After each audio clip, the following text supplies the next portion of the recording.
পিসি? দিন রাত্রির ব্যাটার ভাবে নিন্দে করা ছাড়া তোমার আর কোনো কাজ নেই। ভালো কিছু দেখার চোখটাই গেছে তোমার। ভালো দেখলে তো বলবো। ভালো নয় কি গো?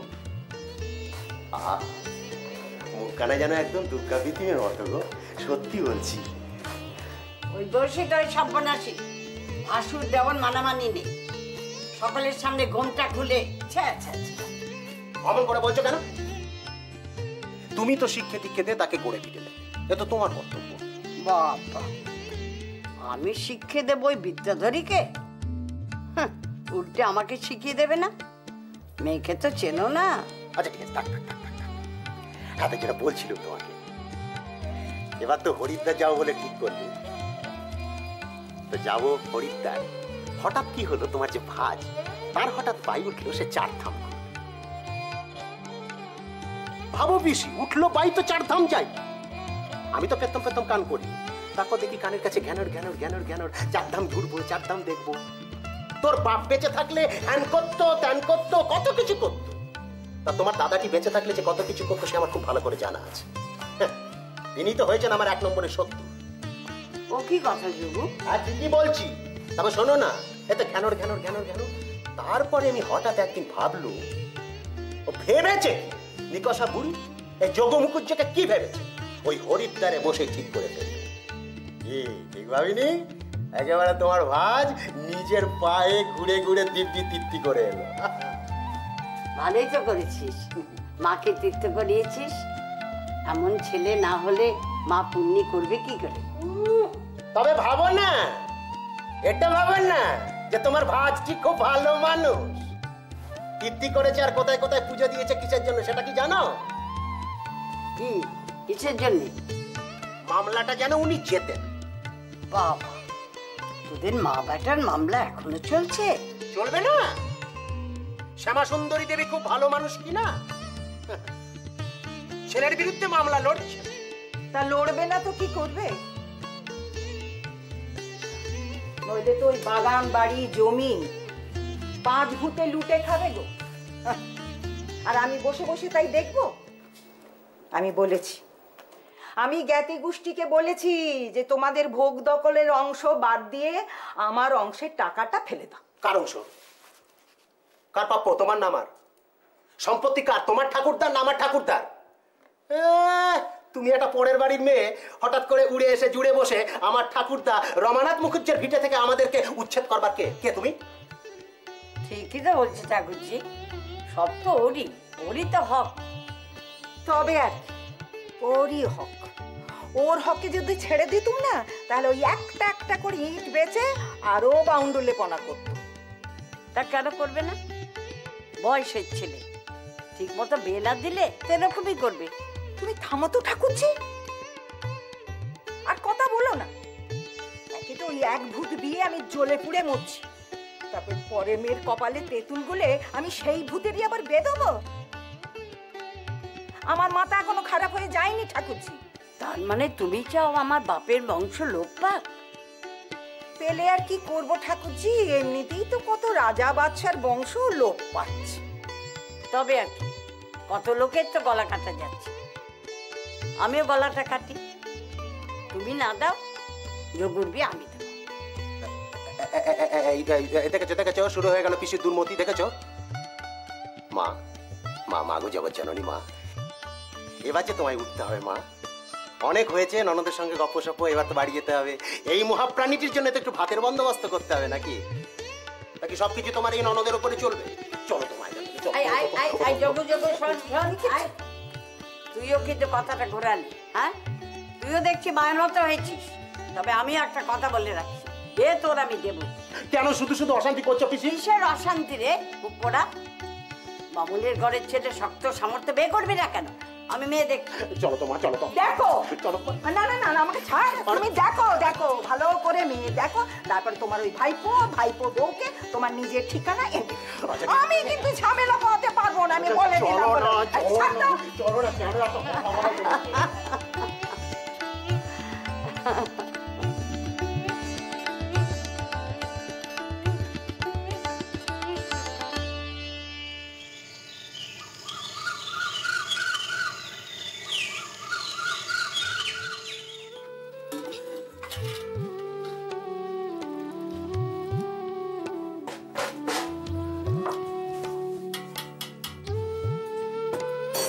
গেছে না রে? না তো। মা এক্ষুনি হাঁক পায়।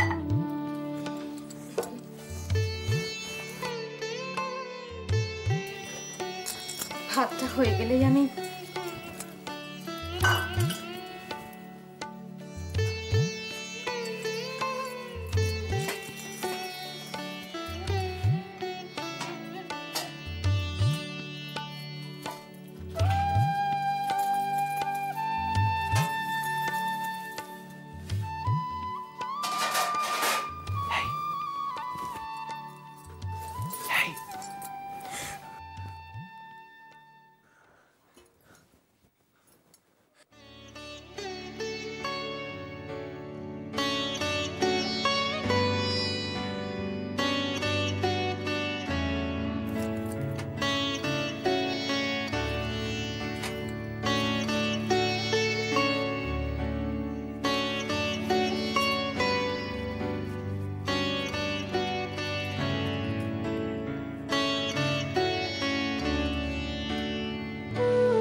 কেন হা করবো কেন?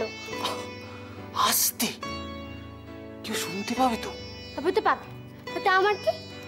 তুমি এরকম লুকিয়ে এসেছো কেন? তো লুকিয়ে না এসে কোনো উপায় আছে? তোমার সাথে কথা হচ্ছে আমার, চারিদিকে যা লোকজন।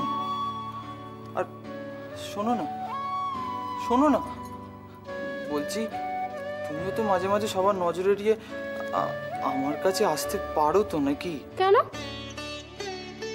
তোমার কাছে কেন যাব? আমি তোমার বর না? তো বরটা কি হয়েছে? আর বরের কাছে এভাবে লুকিয়ে লুকিয়ে যেতে হয় নাকি? উফ, তুমি এত প্রশ্ন করো কেন বলো তো? চট করে আ করো তো। আ আ আ। কি এটা? এটা নগেনের দোকানের ছানার গজা। এবার প্রশ্ন কম করো, আ করো। আ। মা! ও মা! শিগগিরই এসো! ও মা! দেখো এখানে মেজদার মেজো বৌদি কি করছে? চুপ, চুপ কর। এই, কি হয়েছে কি, হ্যাঁ? মামা করে চিৎকার করছিস কেন, হ্যাঁ? কি হয়েছে কি, হ্যাঁ? হয়েছেটা কি? মা, মেজদা মেজো বৌদির হাত ধরে টেনে এনে মুখে যেন কি একটা খাইয়ে দিল। দেখো মুখ তোপলা।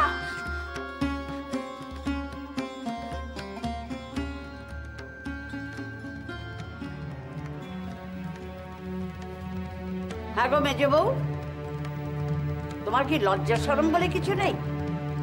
দিন রাত খালি খাই খাই করছো।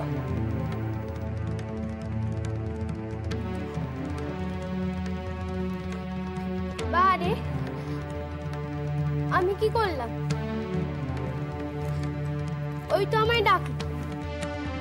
ওই তো আমাকে ডাকলো আর আমি চলে গেলাম। বাহ, চমৎকার।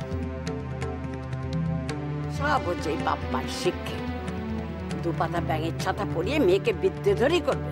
হ্যাঁ, সব হচ্ছে খাই। কি রান্না করে কাজকর্ম হয়েছে যে নেচে নেচে বেড়াচ্ছ? বেচারা বড় বউ কি সব কাজ করবে? রান্নাঘরেই তো ছিলাম, কাজই তো করছিলাম। তর্ক করবে না, একদম মুখে মুখে তর্ক করবে না, আমি পছন্দ করি না। তোমাকে কেউ শেখায়নি যে গুরুজনদের মুখে মুখে তর্ক করতে নেই? আমি কোথাও মুখে মুখে তর্ক করছি? তুমি তো কিছু না জেনে শুধু শুধু আমার উপর দোষ দিচ্ছ। দোষ তো ও করেছে। মা গো, এই কার পাল্লায় পড়লুম গো? এ তো দেখছি স্বামীর দোষ ধরতে শুরু করেছে। হ্যাঁ, তুমি দোষ করনি? তুমি মুখে কিছু দাওনি? সেটা তো ও জোর করে দিল বলে তাই। ও জোর করে মুখে পুড়ে দিল? বাবা, সুন্দর কথা। ঢং দেখে আর বাঁচি নে বাবা। ডাকলো, চলে এলো, খাইয়ে দিল, খেয়ে নিল, তারপর মুখ মুছে সব দোষ দিয়ে দিলাম বরের নাম। আর নিজে হচ্ছে ধোয়া তুলসী পাতা। দেখো বাছা, পুরুষ মানুষের দোষ ধরা মেয়ে মানুষের কাজ নয়। এটা তোমার বাপের বাড়িতে ফলাতে পারো, কিন্তু মুক্তবামনির বাড়িতে এটা ফলাতে এসো না। এটাই আমার শেষ কথা। আর আমার ভালো ছেলেটার মাথা খেও না, বুঝলে? যাও কাজে যাও, রান্না করে যাও, যাও।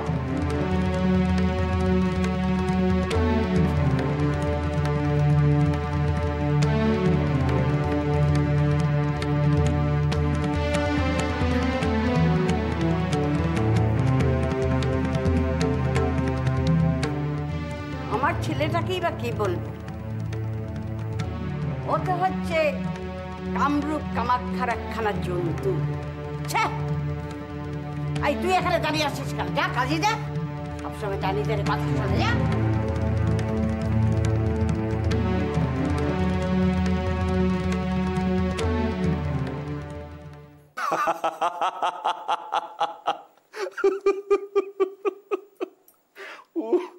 বাপ রে বাপ, আমাদের পেবোটা যে এত বড় রসের ঠাকুর হয়েছে আমার আগে জানা ছিল না। বউকে গিয়ে ছানার গজা খাওয়াচ্ছে। আর আমাদের ছোট ঠাকুরজি সেই যা কাণ্ডটা করলে। ওই এক হয়েছে, সারাটা দিন শুধু টিকটিকিগিরি করে যাওয়া, কিছু হলো না হলো মার কাছে গিয়ে নালিশ করা। নতুন বিয়ের পরে এরকম একটু একটু আদিক্ষেতা সবাই করে, এতে পেবোর দোষটা কি? তাই নিয়ে যা হুলুস তুলুসটা করলে, আর মাও যে কি করে না।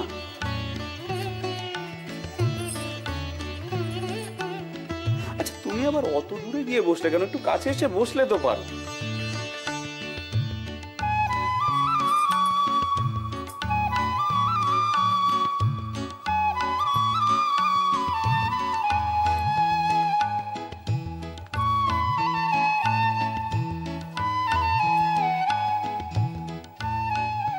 এই বুঝি তোমার কাছে এসে বসা? আপনি না? কি আপনি না? আর একটু কাছে এখানে এসে বসতে পারছো না? এখানে এসো।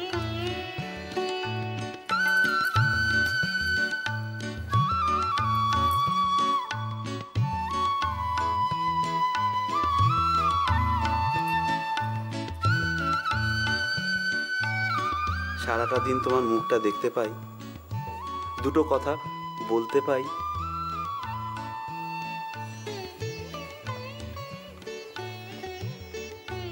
দিনভর তো অপেক্ষা করে থাকি দিন শেষের এই সময়টুকুর জন্য।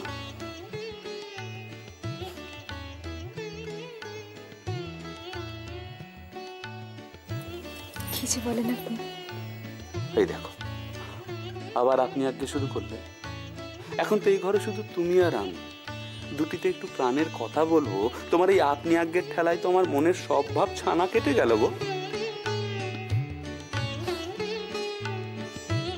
সব আপনি আজ্ঞে বাইরের লোকের সামনে, এখন শুধু তুমি।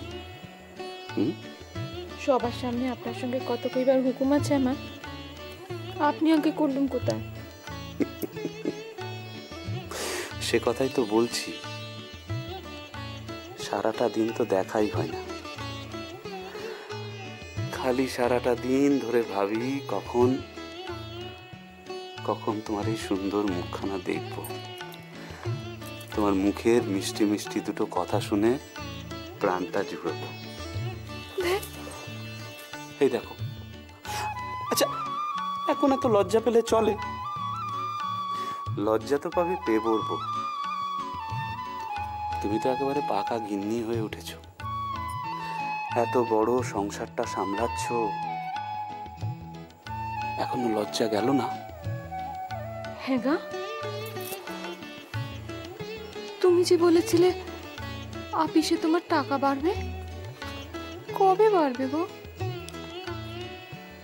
কি জানি কবে বাড়বে, সাহেব তো বলেছেন বাড়বে, দেখা যাক, হয়তো সামনের মাসে বাড়লেও বাড়তে পারে। দেবটার বিয়ে হলো, এখন যদি একটু মন দিয়ে ব্যবসা পাতিটা দেখে তাহলে সংসারটার একটু সুরাহা হয়। সংসার তো আর চিরদিন এরকম থাকবে না, এ সংসার তো বাড়বে নাকি? ও, মা বুঝি ঠাকুরপোদের বিয়ে দেবেন? কিন্তু কিন্তু ঠাকুরজি তো বড় হয়েছে। আর শুধু শুধু এ বাড়ির ছেলেদের বিয়ে দিলেই বুঝি সংসার বাড়বে?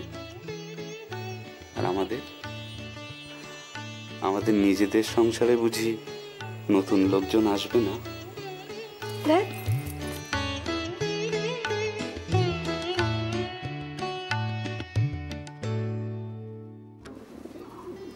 আর পারি নে গো। দিদি আস্তে উঠুন, আস্তে উঠুন। রোদখানা উঠেছে দেখো, একেবারে চচ্চর করছে, গা হাত পা একেবারে জ্বালিয়ে দিল।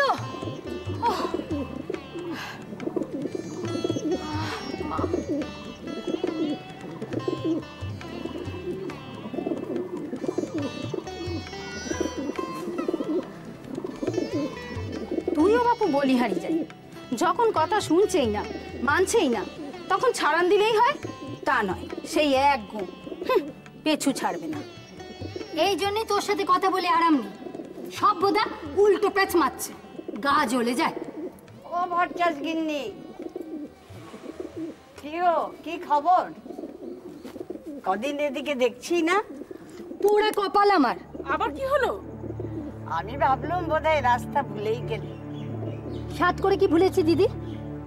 উফ, জন্মস্তক তো খেটেই চলেছি, ভাবলাম মরার আগে বোধহয় একটু শান্তিতে বাঁচবো, তা শান্তি আমার কপালে নেই গো দিদি। ছি ছি, অমন কথা কেউ বলে? মরার কথা বলছো কেন? সাত করে কি বলছি দিদি? এই তো ব্যাটার বিয়ে দিলাম কত সাত করে, তা আমার শাস্তি নেই। তা ওই আমার বৌমা কি বড় লোকের মেয়ে, তিনি বাপের বাড়ি গিয়ে ঠ্যাংয়ের ওপর ঠ্যাং তুলে বসে আছেন, এদিকে আমার ছেলে জ্বরে একেবারে হাঁসফাঁস করছে। তা তুমি বলো, এখন কি ছেলে সেবা করব আমি? কি কাল পড়লো গো, কি কাল পড়লো। তুমিও জ্বলছো তোমার ব্যাটার বোর জ্বালায়, আমিও তার জ্বালাই চলছি। কেন গো, তোমার তো লক্ষ্মী পেতিমের মতো বউ। হ্যাঁ, লক্ষ্মী পৃথিবী আমার বড় বউ, কিন্তু অকম্মার ঢেকি। ও মা, সে কি কথা গো? তা যাই বলো, সাতচরে রাজি তো নেই। তা নেই, তবে আবার মেজ বউটি যে এসেছে না। কেন, তোমার মেজ বউ সুবিধের নয় বুঝি? বসনের কাছে যে শুনলো তুমি ভারী বিদ্যেবতী বউ এনেছো ঘরে। বিদ্যে ধরে এসেছেন ঠিকই, ওই বিদ্যের ধারে পিষ্ঠনা দায়। দিদি, শুনছিলাম নাকি ওই মেয়ের মায়ের সাংঘাতিক খারাপ স্বভাব। ও, এ কথাও শোনা হয়ে গেছে? না না, ওই লোকে বলে বলে করছিল তো। আমি বলেছি মুক্ত কৃষি সাংঘাতিক নিষ্ঠাবতী, তিনি কোনো বেচাল দেখলে ও মেয়ে ঘরেই তুলতেন না। তা দিদি, লোকে বলে বলে করছে কেন? হ্যাঁ গা, গঙ্গার ধারে এসে এ সমস্ত কুচুটি বানা কেন গা? হ্যাঁ, এক্ষুনি তো গঙ্গা নেই। মা গঙ্গা কি মনের এই কুচুটি বানা ধুয়ে মুছে দিতে পারলে না?